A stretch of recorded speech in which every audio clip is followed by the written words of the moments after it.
बेशक वो अल्लाह ही है जो इस सख्त लोहे के ताले से पौधे को जान दे सकता है, पौधे को उगा सकता है, तो यकीनन वो तुम्हारी जिंदगी से तुम्हारे गम, परेशानियां और उदासियां भी खत्म कर सकता है। अगर कहीं रश में किसी मेले में माँ का उसके बच्चे से हाथ छूट जाए तो बच्चा उतना बेकरार नहीं होता जितना कि उसकी माँ होती है। तो याद रखो कि वो अल्लाह तो तुमसे 70 माओं से भी ज्यादा प्यार करता है। तो भला तुम तन्हा हो जाओ, कोई तुम्हारा हाथ छोड़ दे, तुम उदासियों में डूब जाओ, तो ये कैसे हो सकता है कि अल्लाह तुम्हें तन्हा छोड़ दे।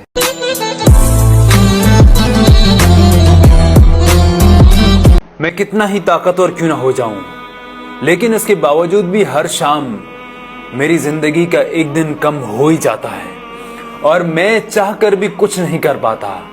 लेकिन देखो कि मेरा अल्लाह कितना मेहरबान है कि एक नई सुबह देकर फिर मोहलत दे देता है कि शायद मेरा बंदा तौबा कर ले और मैं इसे बख्श दूं।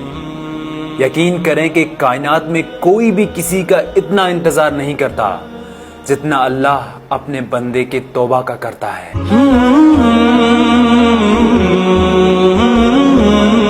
बाप से अगर उसकी जवानी के किस्से सुनो तो वो तुम्हें 10 के साथ चक्कर और जिससे शादी हुई उससे सच्ची मोहब्बत का बताएगा। लेकिन गलती से अगर उसकी बेटी ने किसी दूसरी जात के लड़के का नाम लिया, अपनी जुबान से निकाह का नाम लिया, तो उसे हर तरह से बुरा भला कहा जाएगा। और एक खास तौर पर बुरा भला इसलिए कहा जाएगा क्योंकि अगर इस बात का, इस मामले का फुफ्फो, ताया, चाचू, मामू को पता चला तो वो हमें क्या कहेंगे, इस दुनिया में लोग हमें क्या कहेंगे। लोगों को इस बात की फिक्र है, लेकिन आखिरत में उनसे क्या कहा जाएगा, उनके साथ क्या किया जाएगा, इस बात की लोगों को कोई फिक्र नहीं।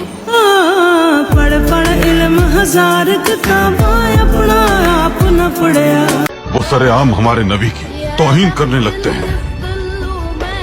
हमारी जात पर हमले करें तो कोई फर्क नहीं पड़ता, लेकिन कोई हमारे दीन, हमारे नबी पर हमला करे तो हम कब्र से भी उठ जाएंगे।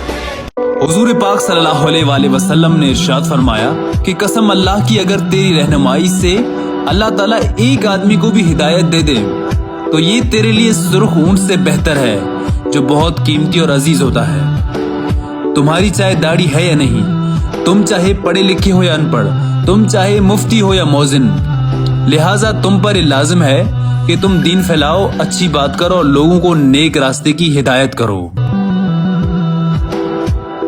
अगर कभी तेरे नाम पर जंग हो गई तो अगर कभी तेरे नाम पर जंग हो गई तो हम ऐसे बुज़दिल भी पहली सफ में खड़े मिलेंगे।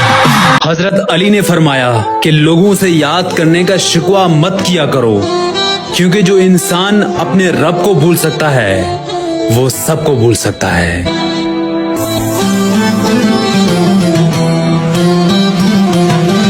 ये हदीस उन नौजवानों के लिए है कि जो अक्सर अपने माँ बाप से महंगी डिमांड्स करते हैं और जब डिमांड्स नहीं पूरी होती तो नाफरमानी करने लगते हैं, और डिमांड्स भी ऐसी कि जो माँ बाप पूरी नहीं कर सकते, यानी उनकी उतनी तनख्वाह नहीं होती जितनी महंगी इनकी डिमांड्स होती हैं। हुज़ूर सल्लल्लाहु अलैहि वसल्लम ने इरशाद फरमाया कि अल्लाह ने तुम पर माँ की नाफरमानी हराम करार दी है और वालिदैन के हुकूक ना देना और नाहक उनसे मुतालबात करना भी हराम करार दिया है।